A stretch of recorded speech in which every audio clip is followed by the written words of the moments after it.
नमस्कार दोस्तों, AIBCA TV में आपका स्वागत है।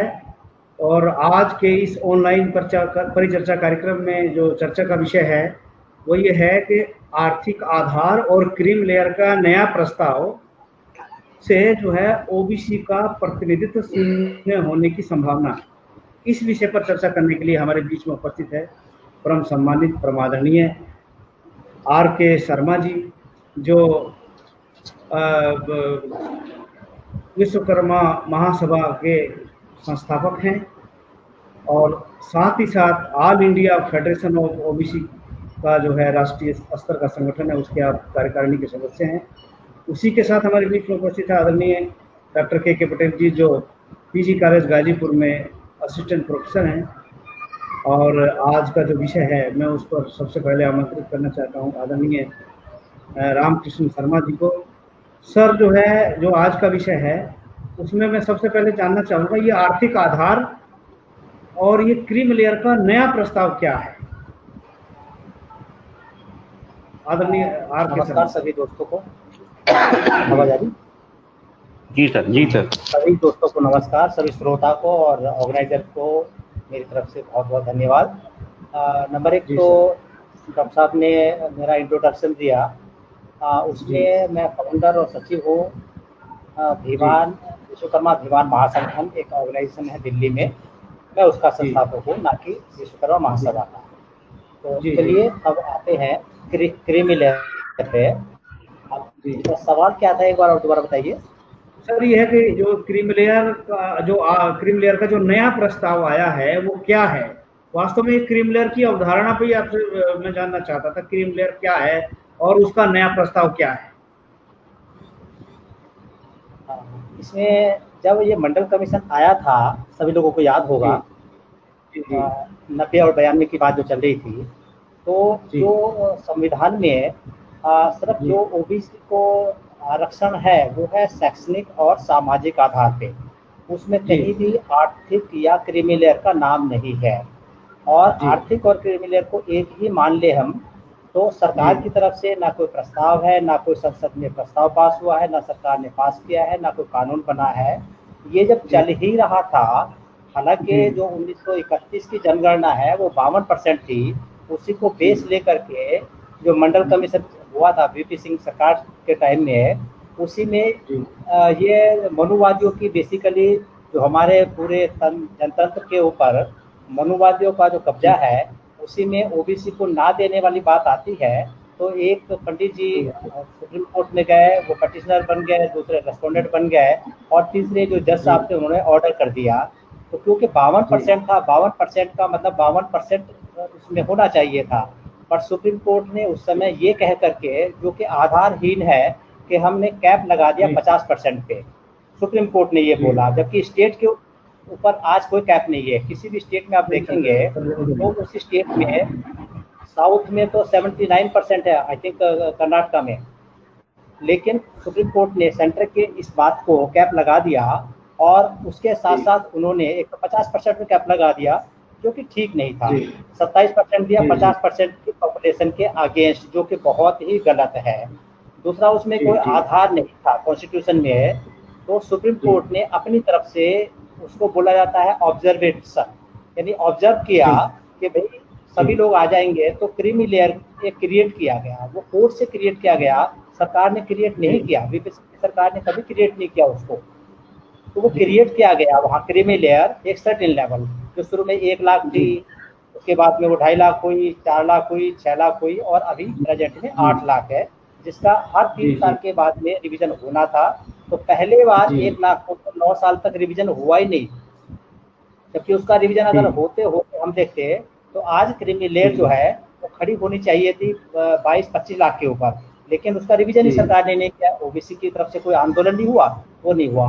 तो क्रीमी लेयर का मतलब ये है कि सरकार ने नहीं कहा और सुप्रीम कोर्ट ने क्रिएट की, जो कि एक साजिश है ओबीसी के खिलाफ में। जब जब भी ओबीसी आवाज उठाते हैं तो चाहे कोर्ट फेवर कर देता है सवर्ण जाति को, और चाहे सरकार ही फेवर करती है, यानी ओबीसी को नुकसान हो जाता है। तो क्रीमी लेयर नाम की जो चीज है, जो चिड़िया है, वो सुप्रीम कोर्ट की पैदा की हुई है, ना कि सरकार की। और सरकार ने उसको मान लिया, क्योंकि ओबीसी को घाटा हो रहा, तो ओबीसी की आवाज नहीं उठाई जा रही आगे जाकर के। तो जी जी जी ये तो था क्रीमी लेयर की डेफिनेशन। अब क्रीमी लेयर को जी जी शून्य करने की जो साजिश है वो ये है, जी पहली रिपोर्ट जो सरकार की संसदीय कमेटी ने गणेश सिंह जी जो MP 17 है उनकी अध्यक्षता में बनाई, और उन्होंने जी अपनी रिपोर्ट, वो रिपोर्ट जी जो संसद के कानून है, जो मंडल कानून था, उसी के आधार पे वो जी रिपोर्ट चल रही थी। उन्होंने अपनी जी रिपोर्ट में सही सही वही कहा, यानी कि उस रिपोर्ट जी के आधार पे वेतन और कृषि को नहीं जोड़ा जाता, जो संविधान की डेफिनेशन के हिसाब से है। लेकिन ये तो गणेश जी ने दे दी। तो गणेश जी की रिपोर्ट के बाद में एक और कमेटी क्रिएट की गई जो कि साजिश के तहत है, BP शर्मा कमेटी। पहली बात तो जी BP शर्मा के OBC जी का पार्ट है ही, तो वो OBC के हितों जी का कैसे ध्यान रखेगा? जी ये बड़ी हास्यास्पद चीज है। जब जो जी आदमी जी जिस कैटेगरी में फॉलो नहीं करता, तो उस कैटेगरी की उसकी संवेदना हो ही नहीं सकती उसके साथ में। तो उन्होंने जी अपनी रिपोर्ट में, जो रिपोर्ट में रिवीजन होना था, यानी 8 लाख से जी जो हमारा NCBC है उन्होंने भी 15 लाख कर रखा है, और गणेश जी ने जी भी 15 लाख बोला है। उन्होंने चलो उसको जी 12 लाख लाए, वो भी गलत है। जी और ये कह दिया जी कि कृषि और वेतन की आमदनी से जुड़ जाएगी, जो जी कि जी कभी जुड़ती नहीं, संवैधानिक रूप से कभी जुड़ती नहीं, जो कि गलत है, बिल्कुल जी सरासर गलत है। और सरकार उसको, गृह मंत्री हमारे और प्रधानमंत्री उसको प्रेशर डालने की कोशिश कर रहे हैं NCBC के ऊपर कि जिसको ओके जी करो, मोहर लगाने की बात हो रही। तो NCBC भी तो पढ़ा लिखा है, वो जिन तबकों का प्रतिनिधित्व कर रहा है वो कैसे गलत चले जाएंगे? मन पे हाथ अगर रख के देखेंगे, जो भी OBC जी की बॉडी होगी, क्योंकि BP शर्मा जी OBC नहीं है, इसलिए BP जी शर्मा जी जी तो गर्दन काटेंगे OBC की। जी जी तो ये जी क्रीमी का मामला था, और ये षड्यंत्र है एक तरह से। क्रीमी लेयर तो जी बिल्कुल जी हटनी चाहिए, जो कॉन्स्टिट्यूशन में है ही नहीं। सुप्रीम जी कोर्ट ने जी गलत लगाई, उसके अगेंस्ट में आंदोलन होने चाहिए, सड़कों पे आने चाहिए। डॉक्टर राम जी जी मनोहर लोहिया ने ये बोला था कि कानून सड़कों पे, खलिहान पे, खेत में बनते हैं, संसद में सिर्फ उनके जी ऊपर मोहर लगती है, स्टैंप लगती जी है। जी रीजन जी ये है जी कि संसद में अगर एयर कंडीशन में बैठ करके जो कानून बनते हैं, उन कानून को जी अच्छी तरह से प्रभावी नहीं होते। जैसे दहेज का कानून है, लेता भी है जी देता भी है, लेकिन वो खत्म नहीं हो रहा, कानून नहीं बना सही मायने में, पालन नहीं हो रहा।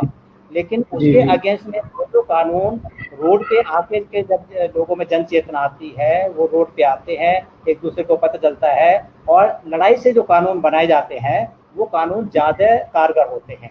इसलिए जी इस जी जी लड़ाई को OBC के लीडर्स को रोड पे आके लड़ना पड़ेगा, सरकार के ऊपर दबाव डालना पड़ेगा, और ये क्रीमी लेयर हटनी चाहिए। आज नहीं तो कल इसका हटना तय है। जी जी जी जी वो आपने बहुत अच्छी बात की, क्योंकि ये जो कानून बनाया गया है और ये जो क्रीम लेयर लगाया है जो है एकदम असंवैधानिक है, और किसी भी कीमत में जो जी है ये ओबीसी के हित में नहीं है, और इसे आज नहीं तो कल हटाया ही जाना चाहिए। तो सर, हमारे बीच में के पटेल जी हैं, प्रोफेसर के पटेल जी। मैं आपसे एक बात जानना चाहता हूँ इसमें। जैसे अभी सर ने क्रीम लेयर के बारे में बताया कि क्रीम लेयर कैसे लगा, तो मैं आपसे ये जानना चाहता हूँ वर्तमान क्या परिदृश्य है इस क्रीम लेयर का, पटेल साहब? जी जी सर, धन्यवाद सर। जी डॉक्टर जी सिंह सर, आपने हमें अपने चैनल पे जी अपनी बात रखने का मौका दिया, जी इसके लिए बहुत बहुत धन्यवाद सर। और जो हमारे माननीय आदरणीय जो है पैनलिस्ट, जो बड़े बुद्धिजीवी हैं, जिन्होंने काफी जो है गूढ़ बातें और इम्पोर्टेंट बातें बताई है क्रीमी लेयर के बारे में, मैं 100% उनसे सहमत हूं। और जो सर कह रहे हैं कि एक ऐसा बंदा, एक जी ऐसा शख्स जिसको कमान दी गई है कि क्रीमी लेयर को जो है पुनः उसका जी पुनर्अवलोकन करें और देखें उसमें क्या कमियां हैं, क्या वीकनेसेस हैं, और आकलन जी करके अपना प्रपोजल दें, जो हमारे जी समाज से है ही नहीं है, जो ओबीसी से बिलोंग ही नहीं करते हैं, जो 4 लोगों की कमेटी है, वो कमेटी जी संवैधानिक जो है ही नहीं है। तो ये तो वही बात हुई कि अगर जंगल में कह दिया जाए कि कि जानवरों की के ऊपर क्या दशा गुजर रही है, और शेर से कह दिया जाए कि उनकी कहानी जी लिखिए, उनकी रिपोर्ट तैयार करिए, तो आप समझ सकते हैं कि वो रिपोर्ट कैसी होगी। क्रीमी लेयर, जो कि सर जैसे कि अभी बता रहे थे कि 1993 में ये सुप्रीम कोर्ट द्वारा क्वाइन की गई है। जी जी जी, समझ रहे हैं सर, ये माननीय सुप्रीम कोर्ट द्वारा ये क्वाइन की गई थी, और ये इंदिरा शाहिनी बनाम भारत सरकार के केस के दौरान ये क्रीमी लेयर का वर्ड आया था। जबकि जैसा कि सर बता रहे हैं, बिल्कुल बात सही है कि ये क्रीमी लेयर का कहीं कोई जिक्र नहीं है। आप हमें ये बताइए, अगर कोई समस्या है जी, हमारे समाज में, मैं थोड़ा सा और इसको क्लैरिफाई करने के लिए पीछे जाता हूं या मूलभूत बातों पे जानना चाहता हूं कि हमारे समाज में सबसे बड़ी समस्या क्या है। जो सबसे बड़ी विषम परिस्थिति या कहिए भयंकर समस्या है, वो है जातिवाद का। और जातिवाद की जो जड़ें हैं वो इतनी गहरी हैं और इतनी विनाशक हैं कि वो कई तरह की विसंगतियां जन्म देती हैं, और उस जातिवाद का ही फलस्वरूप है समाज में डिस्क्रिमिनेशन। जो सर ने बताया कि जो आरक्षण का जो प्राविधान था वो शैक्षणिक पिछड़ापन था, सामाजिक पिछड़ापन था, उसमें आर्थिक पिछड़ेपन का कहीं कोई जिक्र नहीं है। जी सर जी। तो कहने का मतलब क्या है कि अगर आप ये चाह रहे हैं कि उस सामाजिक और शैक्षणिक पिछड़ेपन को दूर करना है, तो ये आर्थिक का मसला कहां से आ गया। जो हमारे जो नेता थे, जैसे कि ब्रिटिश राज में जो पहला जो है क्या कहते हैं रिजर्वेशन लेजिस्लेशन में मिला था दलितों को 1937 में, तो उस दौरान भी आर्थिक का कहीं कोई जिक्र नहीं हुआ था। अगर आपके मन में, दिल और दिमाग में समस्या को सॉल्व करने का है कि हम समस्या को सॉल्व करेंगे, आप इस बिंदु को लेकर चल रहे हैं कि हम समस्या को सॉल्व करेंगे, जो खाई है उसको पाटना है हमें, तब तो आप सलूशन निकालेंगे। जब आप समस्या को सॉल्व करने के बजाय उस खाई को बढ़ाने की कोशिश करेंगे, तो जाहिर सी बात है कि कहीं पे निगाहें, कहीं पे निशाना होगा। आप बताएंगे कि हम समस्या को सॉल्व कर रहे हैं, लेकिन वाकई में होगा क्या कि वो समस्या को आप बढ़ा रहे हैं।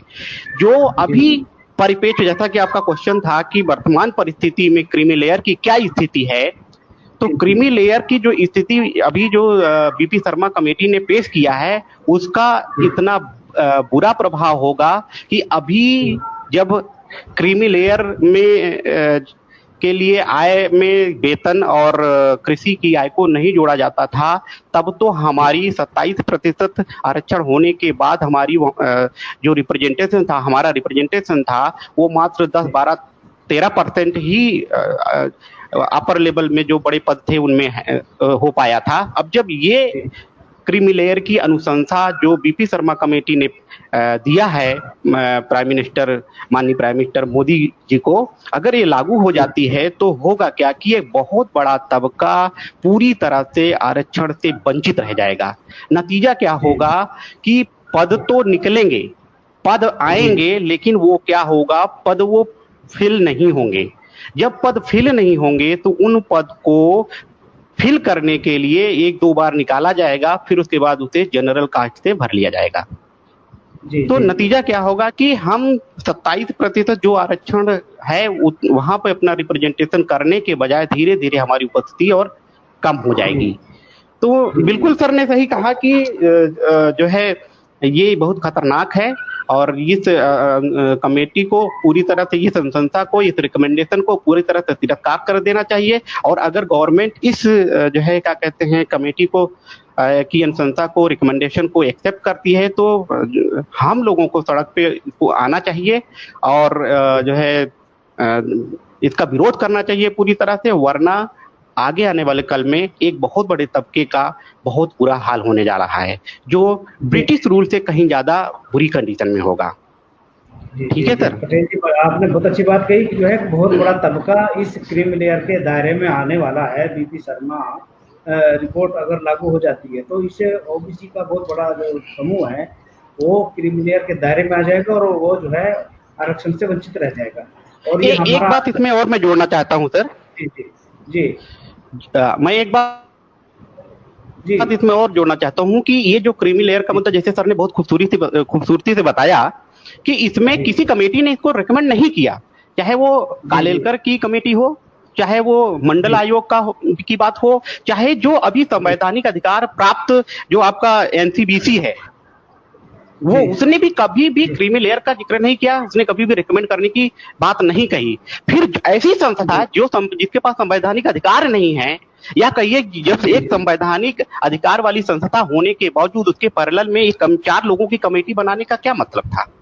और उसमें जिसमें ओबीसी का कोई बंदा नहीं, जिसको लीड करने वाला बंदा जो है वो जनरल कास्ट से है। तो कहने का मतलब क्या है, ये सिर्फ और सिर्फ ये गुमराह करने की बात है और पूरी तरह से एक जो है जो पिछड़ा वर्ग है उसके साथ, उसके भविष्य के साथ, उसके फ्यूचर के साथ छलावा है। जब हमको पता है कि नौकरियों में इनकी प्रतिनिधित्व या इनका रिप्रेजेंटेशन कम है, तो हमें वो काम करना चाहिए जिससे इनका रिप्रेजेंटेशन बढ़े, ना कि वो काम करें जिससे कि हमारा रिप्रेजेंटेशन या पिछड़ा वर्ग का रिप्रेजेंटेशन कम हो।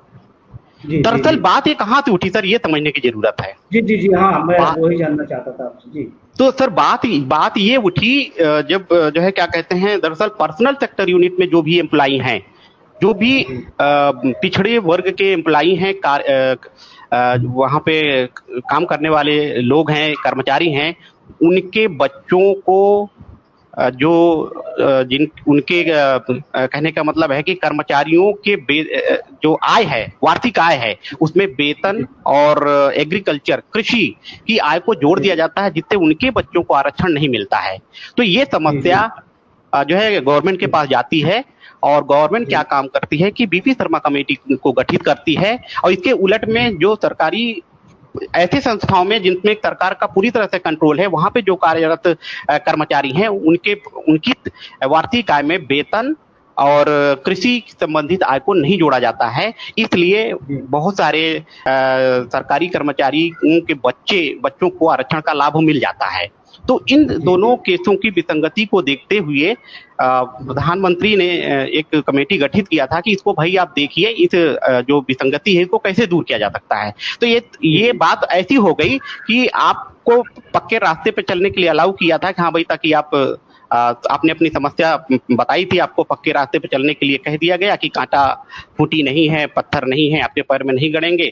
एक बंदे को कहा कि भाई अभी हमारे पास व्यवस्था नहीं हो पा रही है, हम नहीं कर पा रहे हैं, आप पगडंडी से होकर चलिए, और उस पगडंडी पे चलने वाले बंदे के पैर में कांटे चुभ जाते हैं, और जो उसको देखने वाला है दोनों लोगों को, वो कहता है कि उनको बताया जाता है कि भाई हमारे पैर में कांटे चुभ रहे हैं, तो वो एक बंदे को कहता है कि भाई आप देखिए कि दोनों लोगों के पैर में कांटे ना चुभे, ऐसा कुछ करिए। तो क्या काम करता है कि अच्छा तुम्हारे पैर में कांटे चुभ रहे हैं, इनके पैर में कांटे नहीं चुभ रहे हैं, तो एक काम करो, एक कांटा आपके भी पैर में चुभा देते हैं। ये वो वाली बात हुई।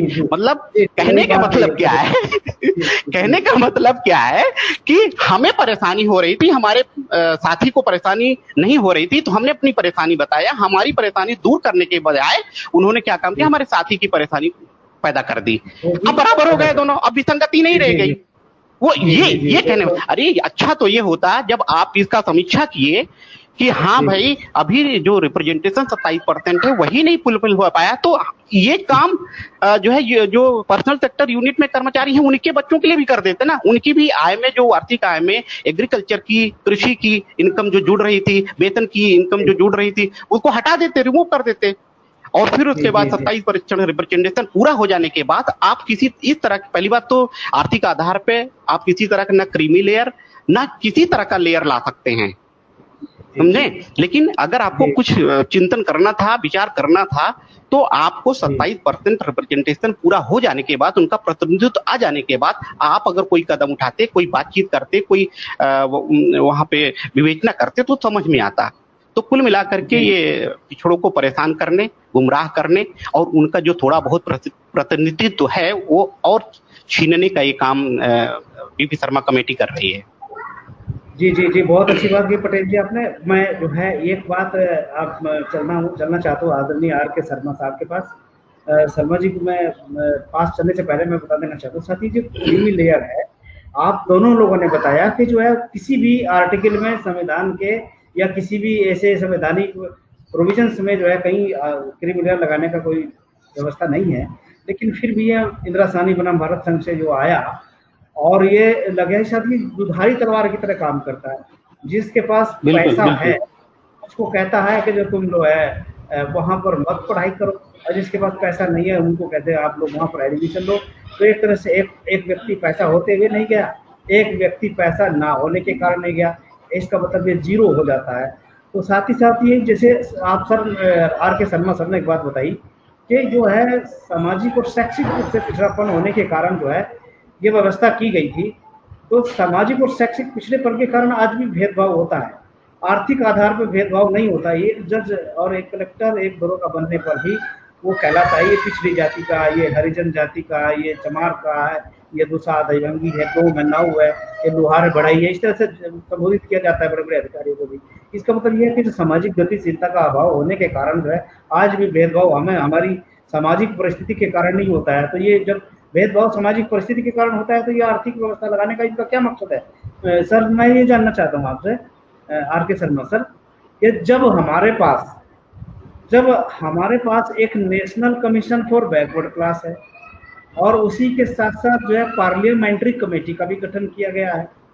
पार्लियामेंट्री कमेटी है आदरणीय गणेश सिंह जी के नेतृत्व में जो बनी है, और एक जो है NCBC national commission for backward class जो वो अपना एक कॉन्स्टिट्यूशनल जो है दर्जा रखता है। तो इस बीपी शर्मा कमेटी का गठन करने का क्या औचित्य है, आखिर उनकी मंशा क्या थी, इस पर मैं आपका विचार जानना चाहता हूँ। मैं इस पे आता हूँ। पहली बात तो ये है कि ये असंवैधानिक कमेटी है। बिल्कुल। एनसीबीसी एक संवैधानिक संस्था है, कॉन्स्टिट्यूशन के हिसाब से चल रही है। और अब आप ये देखिए, पहली बात मैं और ऐड कर दूं कि इनका पूरा मकसद है क्या, क्योंकि हम जैसे जैसे ओबीसी में चेतना आ रही है, जैसे जैसे ओबीसी तबका पढ़ लिख करके आगे आ रहा है, अब इनको एक और भय होने लगा है कि पढ़े लिखे लोग जितने पढ़े लिखे होंगे वो अपने अधिकारों को मांगेंगे, जैसे हम और आप आज बैठे हैं।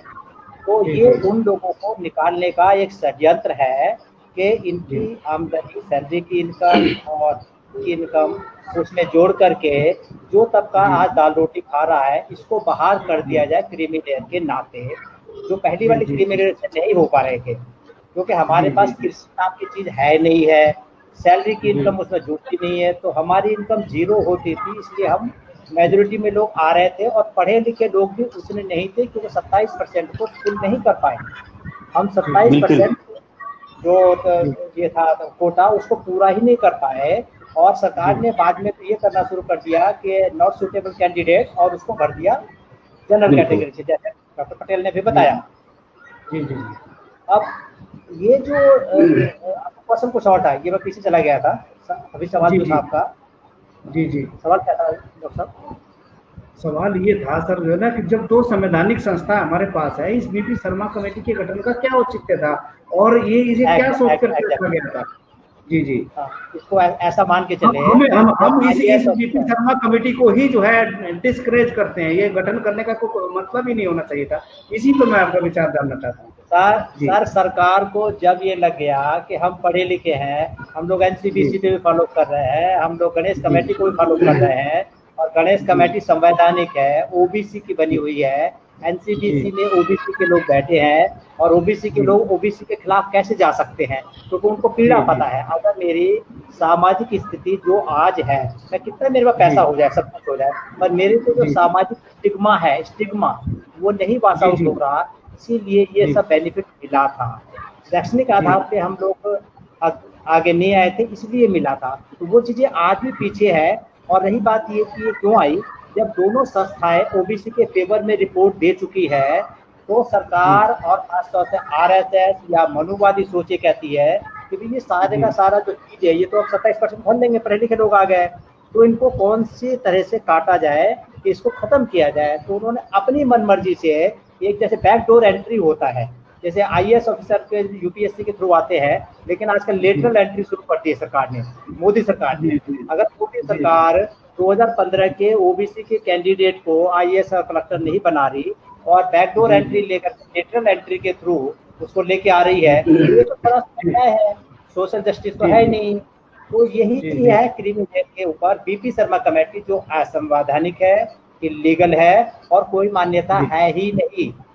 जी जी जी उस कमेटी को लेकर मतलब है कि ये सब कुछ होता जा रहा है, इसको तोड़ना किस तरह से, क्योंकि गलत है। जी जी जी जी आपने बहुत अच्छी बात की। जो ये शर्मा जी हैं, इसको तो भंग हो जाना चाहिए, करना चाहिए। हम सबको ओबीसी के लोगों को इसकी आवाज़ उठाना चाहिए।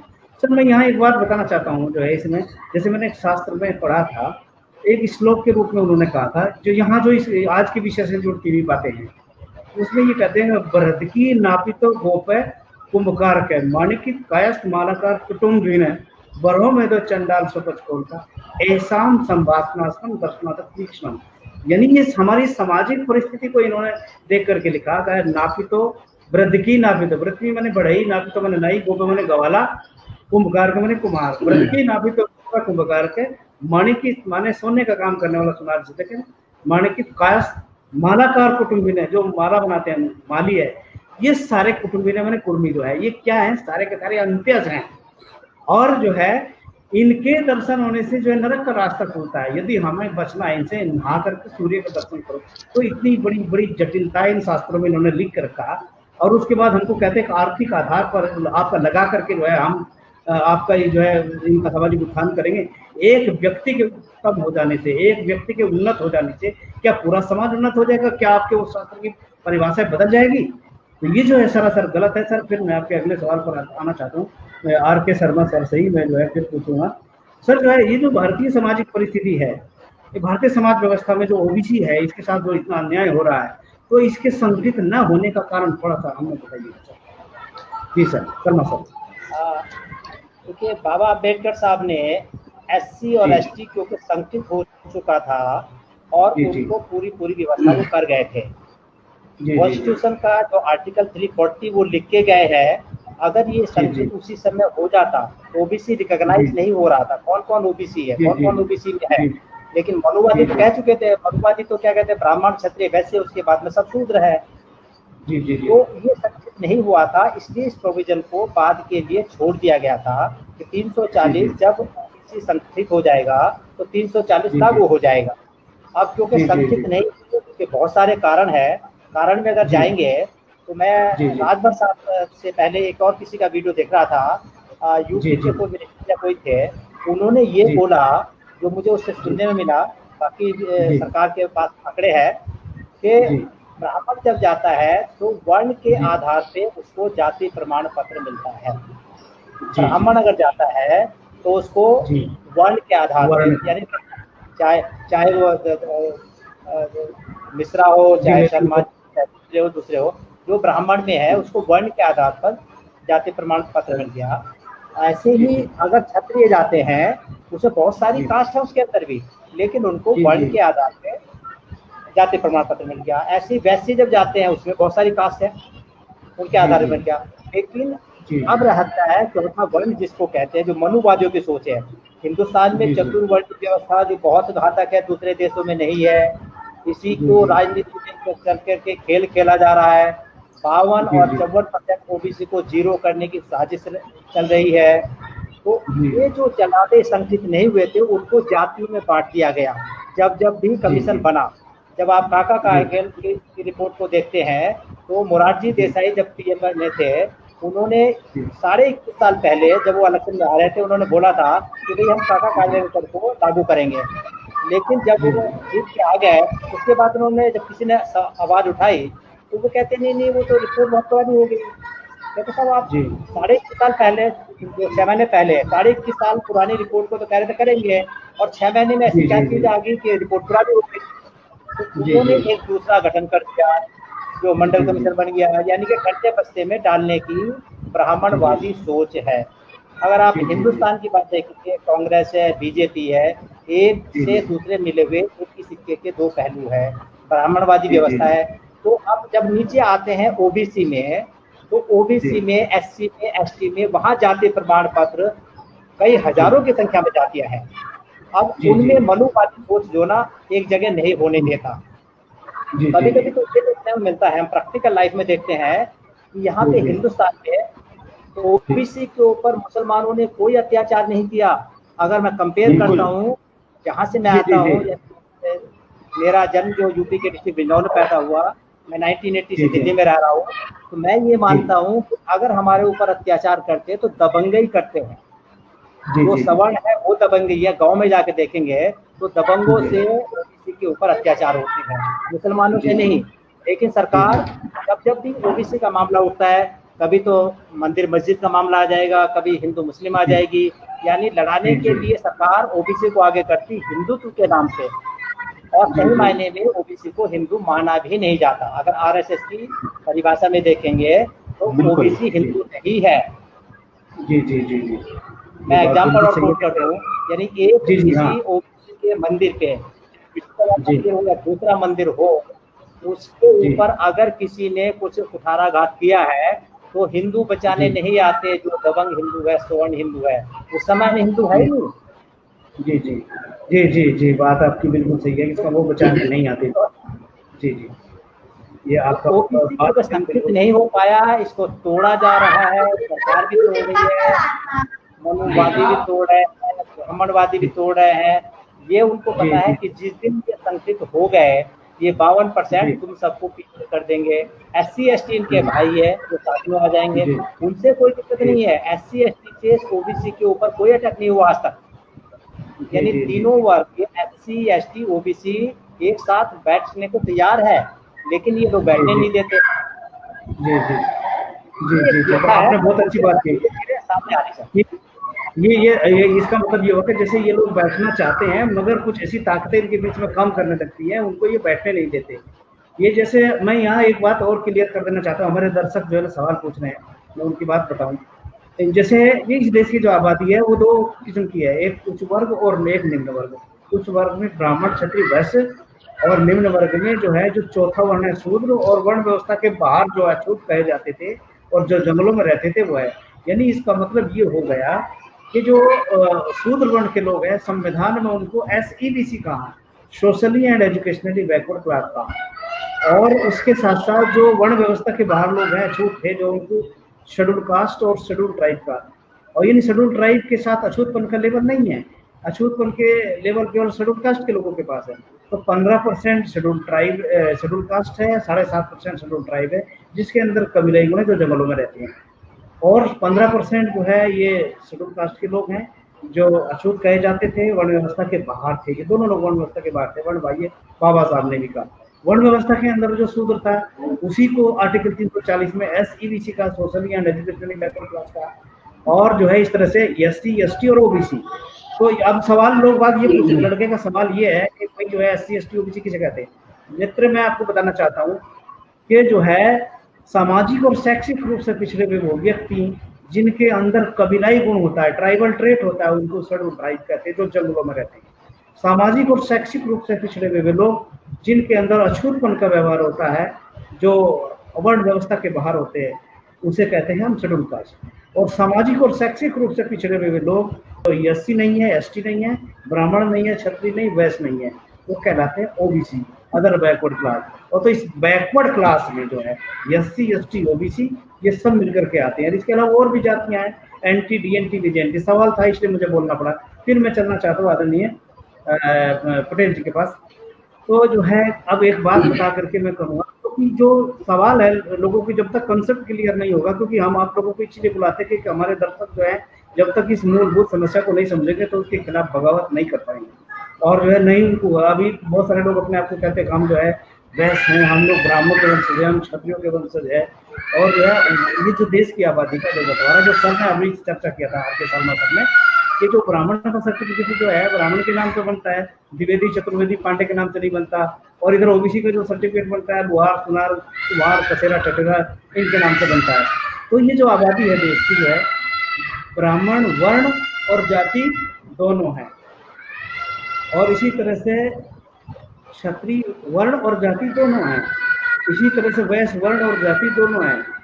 और जब यही क्रम था, ब्राह्मणों ने ब्राह्मण वर्ण को ब्राह्मण वर्ण से ब्राह्मण जाति में बदला, वैश्य को क्षत्रिय वर्ण से क्षत्रिय जाति में बदला, वैश्य को वैश्य वर्ण से वैश्य जाति में बदला।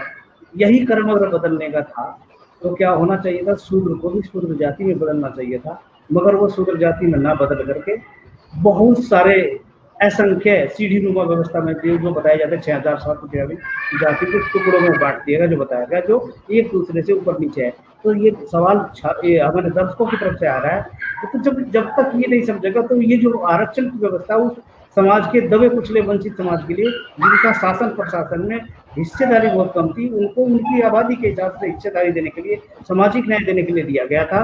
और आज हम जिस विषय पर चर्चा कर रहे हैं वो क्या है कि इस आर्थिक आधार पर, जो आर्थिक आधार का कोई मतलब नहीं था, जो सामाजिक पिछड़ापन था और जो कि आज भी भेदभाव समाज के आधार पर होता है, और उसके आधार पर हमें दिया गया था। तो ये आर्थिक आधार लगा करके और क्रीमिलियर लगा करके जिस तरह से जो है हमें हमारे अधिकारों से वंचित किया जा रहा है, ये जो है ना सरासर इंसाफी है, ये अनजस्टिस है, सोशल अनजस्टिस है। मैं जो है पटेल जी के पास चलना चाहता हूँ। पटेल जी जो है, ये जो national commission for backward class है, और ये जो है हमारा जो है एक नचिपन आयोग बना था। नचिपन आयोग ने भी क्रीमिलियर को समाप्त करने के लिए जो है रिकमेंडेशन दिया था, और उसके बाद अब गणेश शर्मा कमेटी ने भी कहा है भाई जो है 15 लाख होनी चाहिए, कुर्सी नहीं आनी चाहिए। तो ये तो इसका जो हमारा जो सामाजिक परिदृश्य है, जो मैं अभी बता रहा था, सामाजिक परिदृश्य में भेदभाव का जो आधार है, इस पर मैं आपके विचार डिटेल में जानना चाहता हूँ, जो आज कहाँ हमें किस तरीके से भेदभाव हमारे सब क्या। सर जी, जो कमेटी बनी है बीपी शर्मा कमेटी, दरअसल ये किसी सामाजिक भेदभाव या डिस्क्रिमिनेशन को देखते हुए नहीं बनी है। मेरा अपना जो विचार है, ये किसी जातीय व्यवस्था को देखते हुए नहीं बनाई गई है। ये समाज में जो शैक्षणिक रूप से पिछड़े लोग हैं, या शैक्षणिक रूप से जो कमजोर हैं, या कहिए जिनके दिमाग में अभी भी तर्क करने की क्षमता नहीं आई है, सोचने की क्षमता नहीं आई है, जो एक भेड़ चाल की तरह चलते हैं, उनको कोई रास्ता दिखाने के लिए ये काम नहीं हो रहा है। अगर आप ये सोच रहे हैं कि उनके लिए ये काम किया जा रहा है, तो हम लोग अगर ऐसा सोच रहे हैं तो हमारी ये भूल है। दरअसल है कि कहीं पे निगाहें, कहीं पे निशाना। ये निशाना जो निगाहें उन पे जरूर हैं कि उनको दिखाने के लिए कि हम ऐसा कर देंगे तो उनको कुछ अधिकार मिल जाएंगे। ये ऐसी कोई बात नहीं है। मेन बात ये है कि अब जब थोड़ा बहुत आरक्षण मिलने के बाद, जागरूक होने के बाद लोग पढ़ने लगे थे, नौकरी में आने लगे थे, नौकरी में आने के बाद जब थोड़ा संपन्न हुए, तो वो अपने आसपास लोगों को, अपने परिवार के लोगों को पढ़ाना शुरू किए थे। और वो पढ़ना शुरू किए थे, जब पढ़ना शुरू किए थे तो वो हकीकत क्या है वास्तव में, जो है ये जाति व्यवस्था से लेकर के जो देश दुनिया के बारे में भी जानना, वैज्ञानिक तौर तरीकों से चीजों को समझने लगे थे, तो वो तर्क शक्ति जागृत हो रही थी। एक तो ये कारण था है। दूसरा क्या है जो हम कहना चाहते हैं, मेन बात है कि मेरे दिमाग से थोड़ा बात उतर गई अभी। हम ये कहना चाह रहे हैं कि अगर ये कमेटी नहीं लाई गई होती, या ये कहिए कि कमेटी का जो आधार है, वो मेन आधार यह है कि हाँ, अभी जो काफी रिजल्ट आए थे, आपने देखा होगा, काफी परीक्षाएं हुई थी, उस परीक्षाओं में ओबीसी के लोग और एससी एसटी के लोगों ने काफी जो है मेरिट में आए थे और जनरल में क्वालिफाई किए थे। जो हम बात में कहना चाह रहे थे कि अब जो पढ़े लिखे लोग थे, जिनको संसाधन मिल गया, जिनके लोग एक बार नौकरी में आ गए, वो अपने बच्चों को पढ़ाने लगे थे, तो वो अब मेरिट में आने लगे थे। अब ये बात नहीं रही कि आरक्षण के आधार पर क्वालिटी डाउन हो रही है। अब वो मेरिट में आने के बाद वो जनरल की सीटों पे कब्जा कर रहे थे। मेन बात ये है, ये दो बातें करें। हाँ, अनरिजर्व सीटों पे भी की ओर बढ़ रहे थे। तो अब जब ये खाई जो है पैदा कर दी जाएगी, तो एक तो ये होगा कि वो समाज में जो हेल्प कर रहे थे, मदद कर रहे थे, उनको जो है वो मदद नहीं कर पाएंगे, उनको रोक दिया जाएगा। और दूसरा क्या है कि जो आगे की तरफ बढ़ रहे थे और सीटों पे भी कब्जा कर रहे थे, तो उनको जब स्ट्रिक्ट कर दिया जाएगा, तो उनको भी जो है क्या कहते हैं, एक तरीके से रोक पाएंगे। तो कुल मिलाकर मेरा यही मानना है कि जो समाज जो बटा हुआ पहले से ही था, उसको और बांट रहे हैं। कहने का जो है, ये कहने के लिए है कि अंग्रेजों ने फूट डालो और राज करो वाली जो है नीति अपनाई थी। हकीकत में ऐसा नहीं है। फूट डालो और राज करो वाली नीति जो है मनुवादियों ने ही अपनाई, और इन्होंने ही ओबीसी या शूद्रों को ही इतनी ढेर सारी जातियों में बांटा, और उस जातियों में बांटे रहने, उनको अलग रखने के लिए ये सारे षड्यंत्र किए जा रहे हैं। मेरा जो अपना मानना है। जी जी, ये बात आपने बहुत अच्छी कही। जो है जो बांटो राज करो की जो जो राजनीति है, रणनीति है, वो यही अपनाएगी कि SC ST OBC को मतलब विविध जातियों उपजातियों में, अछूतों में, ट्राइबल्स में बांट करके जो है उन्होंने अपना शिकंजा कसने का प्रयास किया। इसके उदाहरण स्वरूप में जो है शब्द जो है आदरणीय एक आर के एक एक तथ्य और जोड़ना चाहता हूँ सर। सर ने बात किया था अभी जो है शर्मा सर ने जो बात किया था, ये इसमें जो है क्या कहते हैं कि मुस्लिमों के साथ ओबीसी का कभी कॉन्फ्लिक्ट नहीं हुआ। जी जी जी। एक बात अभी कही थी सर ने, हमने नोट किया था कि इसमें सर ने बताया कि जो है मुस्लिमों के साथ ओबीसी का या जो है शूद्रों का कभी कॉन्फ्लिक्ट नहीं हुआ, कभी किसी तरीके का जो है लड़ाई झगड़े या दंगा फसाद नहीं हुए। अगर कुछ जो हुए हैं वो मनुवादियों के द्वारा करवाए गए हैं। तो मैं यहाँ इस बात पे ये कहना चाहता हूँ कि अंग्रेजों से पहले मुगल आए थे। जो मुगल साम्राज्य था अंग्रेजों से पहले आया था, और मुगलों ने अगर कोई मंदिर तोड़ी, जो तोड़ करके मस्जिद बनाई या धर्म परिवर्तन करवाया, तो मुगलों ने ही करवाया था, जो भी करवाया था।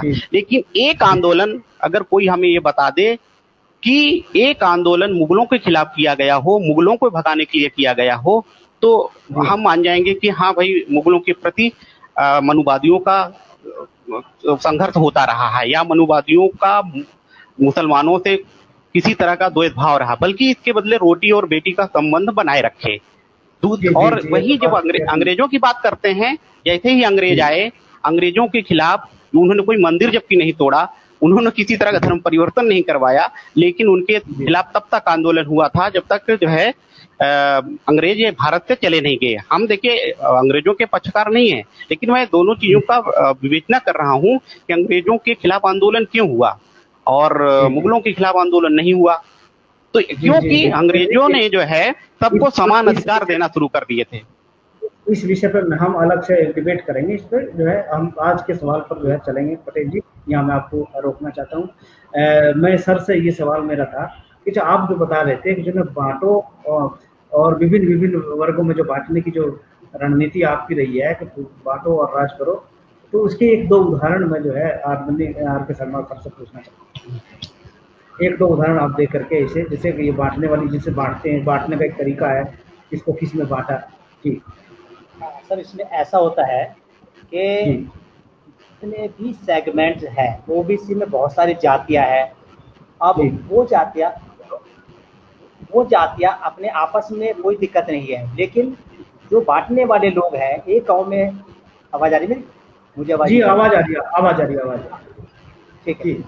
जैसे एक गांव में, हम नीचे की इकाई से चलते हैं, एक गांव में 10 बरादरी लोग रहते हैं, तो जो वहाँ मनुवादी है उनकी संख्या नहीं है। अगर हम हिंदुस्तान में 3% कहते हैं, तो आप सोचेंगे गांव में तो कुछ भी नहीं ना के बराबर, 1 या 2 घर होगा। तो उसमें 1 या 2 घर है, वो ये सोचता है कि यार मैं तो कहीं मेजोरिटी में हूँ नहीं। वो क्या होता है, एक आदमी के पास कहता है यार तुम्हारा दर्जा तो उनसे ज्यादा है। मैं आपको एक एग्जाम्पल बताता हूँ। विश्वकर्मा समाज में कई सारे सेगमेंट है जिसका मैं नोटिस रखता हूँ। वही मेरा मकसद वही था कि विश्वकर्मा को जोड़ते हुए जी आता हूँ। तो वो क्या हुआ, हमारे पुराने बुजुर्ग बहुत पढ़े लिखे नहीं थे, उन्होंने ज्ञान नहीं ले रखा था, किताबें नहीं पढ़ रखी थी, एजुकेशन में भी ज्यादा नहीं थे।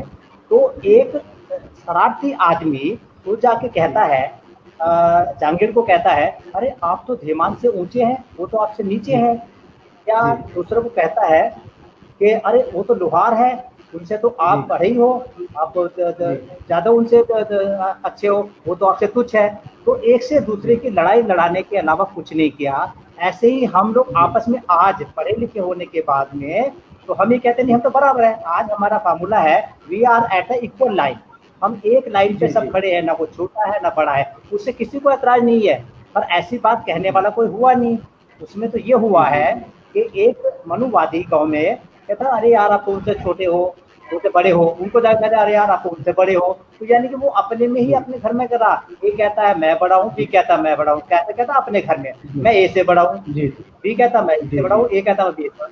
तो ऐसे कर करके लोगों में डिफरेंसेस पैदा किए गए, और डिफरेंसेस पैदा किए गए तो ये सेगमेंट अपने आपस में ही नहीं बैठ पाए। हर एक जाति में बहुत सारे सेगमेंट है। वो एक छोटी छोटी जाति है अब उनने पैदा कर दिया, अरे आप तो जैसे तेली समाज है, उसमें राणा भी है, राठौड़ भी है, अरे आप तो छत्री हो।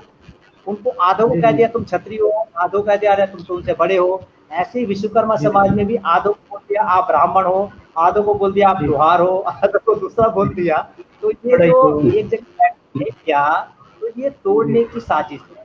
और तोड़ करके हम लोगों को ये समझ नहीं आया, ओबीसी वालों को, कि ये जो है पूरी सत्ता कब्जा रहा 3% लोग हैं।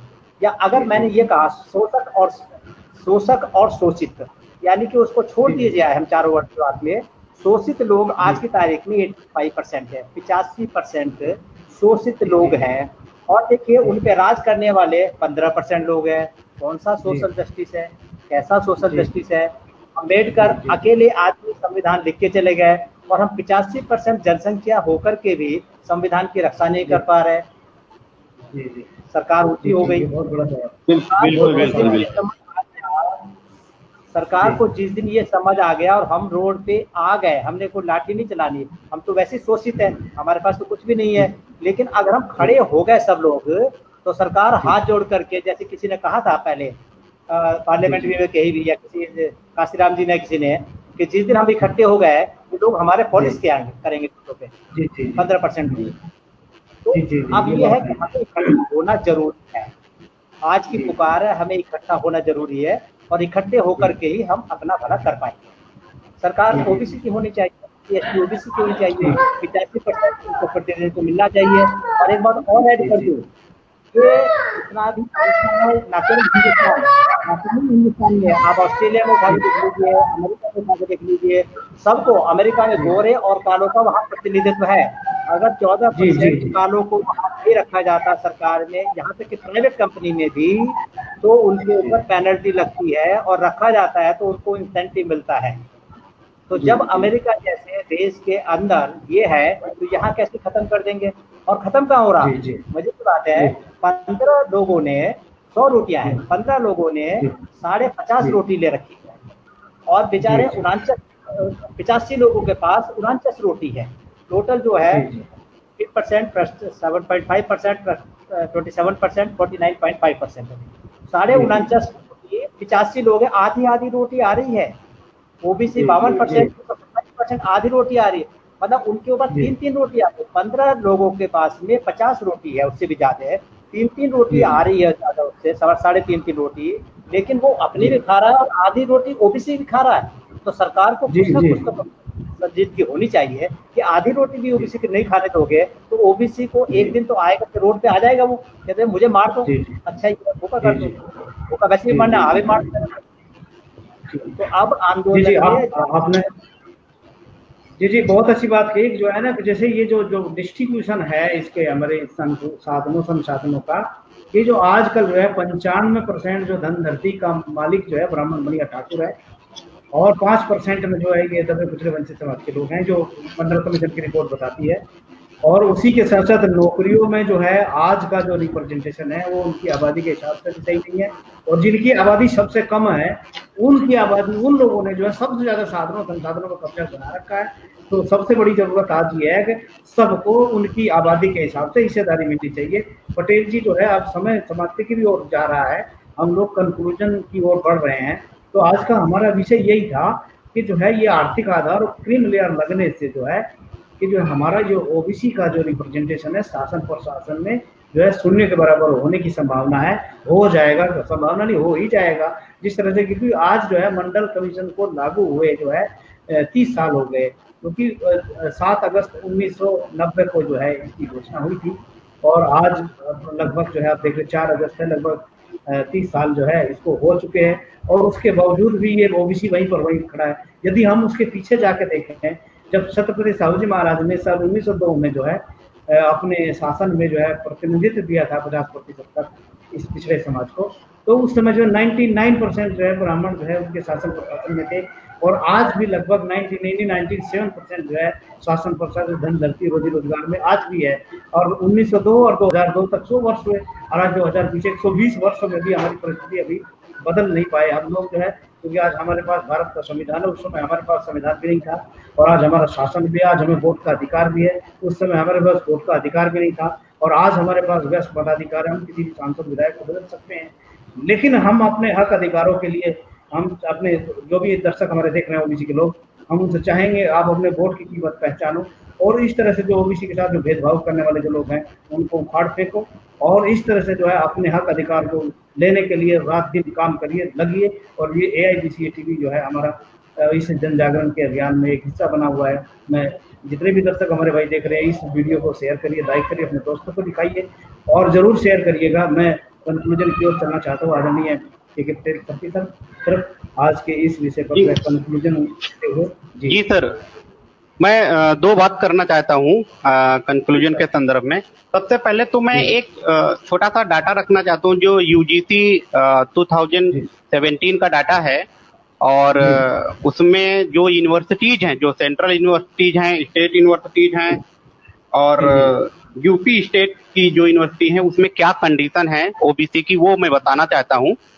केवल प्रोफेसर के पद की ही बात कर रहा हूँ, बाकी तो टाइम थोड़ा ज्यादा लग जाएगा, बाकी बताऊंगा। तो आप बताइए, दोनों मैं टाइम को 1-2 मिनट बढ़ा रहा हूँ। जी जी जी जी ठीक सर प्रोफेसर के जो सेंट्रल यूनिवर्सिटी में कुल पद हैं 912 पद हैं, ठीक है। 912 प्रोफेसर के पदों में से मात्र 2 प्रोफेसर ओबीसी के हैं और जबकि 848 प्रोफेसर जनरल कास्ट के हैं। इसी तरह स्टेट यूनिवर्सिटी में 1788 प्रोफेसर के पद हैं जिसमें से मात्र 365 प्रोफेसर ओबीसी के हैं और 1233 प्रोफेसर जनरल कास्ट के हैं। अब आइए, अपने यहाँ जो है यूपी स्टेट यूनिवर्सिटी में हालांकि प्रोफेसर का पद एक ही है, इसमें जो यूपी की स्टेट यूनिवर्सिटी है और उसमें जनरल का ही वो मतलब कैंडिडेट उस पे है। अब आइए, एसोसिएट प्रोफेसर के पद पे 2161 एसोसिएट प्रोफेसर के पद है सेंट्रल यूनिवर्सिटी में। ओबीसी का मात्र 3 एसोसिएट प्रोफेसर है और 2006 प्रोफेसर जनरल के हैं एसोसिएट प्रोफेसर। स्टेट यूनिवर्सिटी में इसी तरह 2415 एसोसिएट प्रोफेसर के पद हैं जिसमें से 541 पदों पर ही मात्र ओबीसी के लोग हैं, बाकी 1478 पदों पर एसोसिएट प्रोफेसर के पदों पर जनरल के लोग हैं। असिस्टेंट प्रोफेसर के पद पे इसी तरह देखिए सर, टोटल पद जो हैं वो 6118 पद हैं सेंट्रल यूनिवर्सिटी में असिस्टेंट प्रोफेसर के और मात्र 896 पदों पर ओबीसी के कैंडिडेट हैं जबकि 4095 पदों पर जनरल के लोग हैं। इसी तरह जब आप स्टेट यूनिवर्सिटी में आते हैं तो असिस्टेंट प्रोफेसर की कुल पद हैं 11,009 पद हैं कुल टोटल और इसमें से 2158 पद पे मात्र ओबीसी के लोग हैं, बाकी 6360 पदों पर जनरल के लोग हैं। तो आप ये रेशियो देखिए, कहाँ जनसंख्या जो है 52-56% की आप बात कर रहे हैं, प्रतिनिधित्व मात्र 2158 पदों पे है जबकि टोटल पद 11,000 के आसपास पद हैं और उसमें जनरल का पद 6300 के ऊपर है। तो ये डिफरेंट है जो है जब जो रिजर्वेशन है उसके होने के बावजूद ये कंडीशन है, जब ये बीपी शर्मा कमेटी अगर लागू हो जाएगी तो ये जो 2000 दिख रहे हैं 11,000 में वो भी गायब हो जाएंगे। तो इसके लिए जरूरी क्या है, ये जो क्रीमी लेयर की बात जो कर रहे हैं ना, इस वर्ड को ही हटाना है। इसको क्रीमी लेयर के जो मानदंड है, क्रीमी लेयर का जो कॉन्सेप्ट लाया गया है, अगर लड़ाई करना है तो क्रीमी लेयर के कॉन्सेप्ट के लिए ही सड़कों पे जब तक ओबीसी समाज के लोग नहीं उतरेंगे, कि जब ये संविधान में इसकी कोई जिक्र नहीं है, आर्थिक आधार पर आरक्षण का कोई जिक्र नहीं है, तो क्रीमी लेयर के लिए ही क्यों ना लड़ें कि क्रीमी लेयर को हटाया क्यों ना जाए, स्ट्राइप ऑफ क्यों ना किया जाए। अब इसके लिए जरूरी क्या है कि आपको अभी चूंकि हमारा समाज बिखरा हुआ है, तार्किक तर्क करने की शक्ति कम है, तार्किक उतने नहीं होते हैं, तो उनको एकत्रित करने के लिए एक नेता की जरूरत पड़ती है और एक लीडर होना बहुत जरूरी है जिसके नेतृत्व में लोग जो है सड़कों पे उतरें और जो है अपना विरोध दर्ज कराएं। लेकिन आज का परिप्रेक्ष्य क्या है कि जब कोई लीडर ओबीसी समाज का निकल के उभर के सामने आता है तो पहले क्या होता था कि या तो उसे खत्म कर दिया जाता था, मार दिया जाता था, या जो है क्या कहते हैं उसको गायब कर दिया जाता था, लेकिन अब वो प्रणाली बदल गई है। अब जैसे ही ओबीसी समाज का कोई लीडर उभर कर सामने आता है तो अब उसको मिला करके, लालच दे करके, उसे अपने जैसा बना करके अब वो पूरा लीडर जो अपोजिशन है या कहिए लीडरशिप है उसको खत्म कर दिया जाता है। तो हमें करना क्या होगा कि हमें ऐसा लीडर सबसे पहले चुनना होगा कि जिसके नेतृत्व में जो है हम अपनी इस लड़ाई को लड़ सकें। तो कुल मिलाकर के मेरा सर यही कहना है कि एक बहुत पहले हमने एक 4 लाइनें लिखी थी, तो जहां जो आज मुझे लग रहा है थोड़ी सी फिट बैठ रही है कि तुझे बेरहम कहूं या कहूं बेवफा, तुझे बेरहम कहूं या कहूं बेवफा, तेरे हर जफा की हो गई इंतहा, तेरी हर रात दिन के उजाले की तरह है, दिन के उजाले की तरह है, मेरी आंखों में रोशनी का एक कतरा भी तू चुरा लेता है, मेरी आंखों का एक कतरा भी चुरा लेता है, बस ना कर नीलाम कुछ तो रहम कर, तेरे मेरे लहू में होंगे कुछ तो फलसफा। हमारा इसमें ये कहने का मतलब क्या है कि हमारे जो हमसे दुश्मनी किस बात की है, हमें थोड़ी सा रास्ता मिलता है तो उस रास्ते को भी हटा देता है, काट देते हो, और जबकि तुम हर जगह विराजमान हो। तो ऐसा है, अगर इस देश के वासी हैं, अगर हम इस देश में रह रहे हैं, साथ रह रहे हैं, कुछ तो हमारे बीच जो है रिश्ता बना रहने दो, कुछ तो कहानियां होंगी, कुछ तो किस्से होंगे, जिसको बनाए रखिए, उसको कम कम मिटाने की कोई साजिश न करिए। तो मेरा यही मानना है कि जो है या तो हक दे तो लिया जाए, नहीं तो लड़के लिया जाए, बस यही हो सकता है। मैं अपनी बात इसमें कहना चाहता हूँ। इसका मतलब एक आंदोलन बहुत जरूरी है। बहुत अच्छी बात बताई, किसी एक बहुत अच्छे नेतृत्व के अंदर में जो है बहुत बड़ा आंदोलन तैयार हो। जी सर, हम ये चर्चा कर रहे हैं कि जो है आज नए आर्थिक आधार और क्रीम लेयर के नए प्रस्ताव से ओबीसी का प्रतिनिधित्व शून्य हो जाएगा, और इसमें बड़ी अच्छी चर्चा आप लोगों ने किया, दोनों पैनलिस्ट आप बड़े बुद्धिजीवी, बहुत अच्छे तरीके से आप लोगों ने चिंतन किया। तो अब मैं कंक्लूजन की ओर चलना चाहता हूँ आदरणीय शर्मा सर के पास। आदरणीय Sharma sir, R K. Sharma sir, जो दिल्ली से हैं और अपनी जो है बहुत ही कीमती समय दिया। मैं इस कंक्लूजन के रूप में आपसे भी 2 शब्द कहना चाहता हूँ। जी सर। डॉक्टर साहब, ये सब जो भी चल रहा है सरकार की एक बड़ी गहन षड्यंत्र है कि हम और आप लोग अगर लड़ाई नहीं लड़ेंगे तो उनको सारे का सारा फायदा हो जाएगा।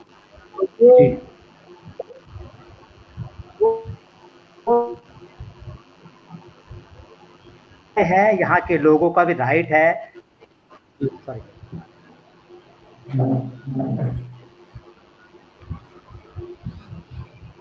जी कंटिन्यू प्लीज।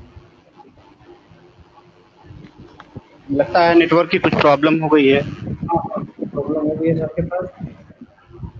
बैठे लोग।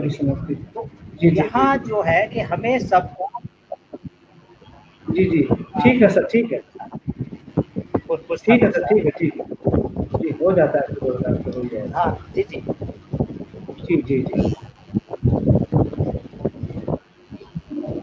यू।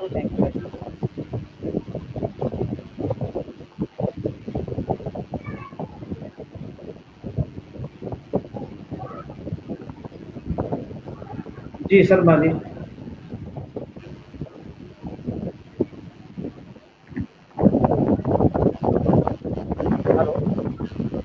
Ji sir please. जी सर, मैं यही कह रहा था कि सरकार को, क्योंकि हम यहाँ के मूल निवासी है, यहाँ पे रहने वाले हैं, तो ओबीसी का ख्याल अगर सरकार नहीं रखेगी, संविधान ओबीसी की रक्षा नहीं करेगा तो कौन करेगा? इसलिए जो भी सरकार में बैठे, सरकार का दायित्व तो बनता है कि ओबीसी को, क्योंकि उसकी जनसंख्या 52% है, अभी जो आने वाली जनगणना है उसकी सही से जनगणना करा लेनी चाहिए, ताकि किसी को ये ना रहे कि ये 52% कह रहे हैं, हो सकता है ये 30% हो। हम ये कह रहे हैं कि 52 है तो 52 दीजिए, 60 है तो 60 दीजिए, तो 27% का कंसेप्ट कीजिए ही गलत है, क्रीमी लेयर का कंसेप्ट ही गलत है। अब जितने भी दर्शकगण हैं, जो भी मेरे पास भी मैसेज आ रहे हैं, तो उसमें यही आ रहे हैं कि आज की तारीख में क्रीमी लेयर को हटाओ, ओबीसी का आरक्षण बचाओ, यही लाइन है। और इस लाइन के लिए सरकार के ऊपर प्रेशर होना चाहिए। आदरणीय गणेश जी की बहुत ही अच्छी बात है, गणेश जी ने 112 एमपीज को चिट्ठी लिखी है।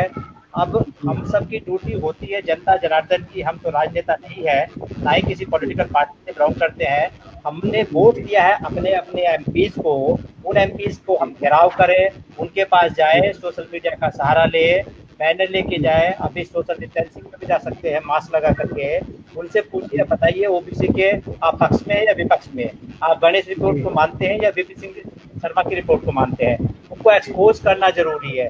हर एक एमएलए को, हर एक एमपी को, किसी भी पार्टी का है, ओबीसी का है, उसको एक्सपोज करना जरूरी है। अभी कुछ लोग आए हैं, कुछ लोगों ने लेटर लिखे, पर कुछ लोग चुपके से बैठे हुए हैं, लेकिन वो सब एमएलए, एमपी या किसी भी पार्टी की ओबीसी नेता ये ना माने, कबूतर ने आंख बंद कर ली है तो बिल्ली कुछ नहीं कहेगी। जनता यहाँ की बिल्ली है, आंख बंद करके नया बैठा जाए। जितने भी है, हम सबसे अनुरोध कर रहे हैं, विनम्र निवेदन कर रहे हैं कि वो एक एक पत्र लिख करके मोदी जी को, आदरणीय अमित शाह जी को, राजनाथ जी को अपना प्रतिक्रिया दे और बताए कि गणेश सिंह की जो रिपोर्ट है उसको लागू किया जाए, बीपी शर्मा कमेटी को खत्म किया जाए और नष्ट किया जाए, उसको अवैध माने। बोला जी, बहुत अच्छा, ये मैं आपका बहुत बहुत शुक्रिया सर। साथ ही थोड़ा साउंड में डिस्टर्बेंस जरूर है। जी, ये निष्कर्ष निकल के आया। पटेल जी थोड़ा सा इसको रिपीट कर दीजिए, जो सर का आपका निष्कर्ष था। जैसे ये निष्कर्ष निकल के आया कि गणेश सिंह जी के द्वारा लिखी हुई चिट्ठी जो उन्होंने सांसदों को लिखी कि क्रीमी लेयर समाप्त किया जाए, और साथ ही साथ ये जो है उनका जो क्रीमी लेयर का नया प्रस्ताव है इसको खारिज किया जाए। तो इसके लिए जो है हम सब लोग ध्यान दें। पटेल जी कुछ कहना चाहते थे आप? कुछ कह रहे थे पटेल जी? नहीं सर, बस मैं यही कह रहा था सर।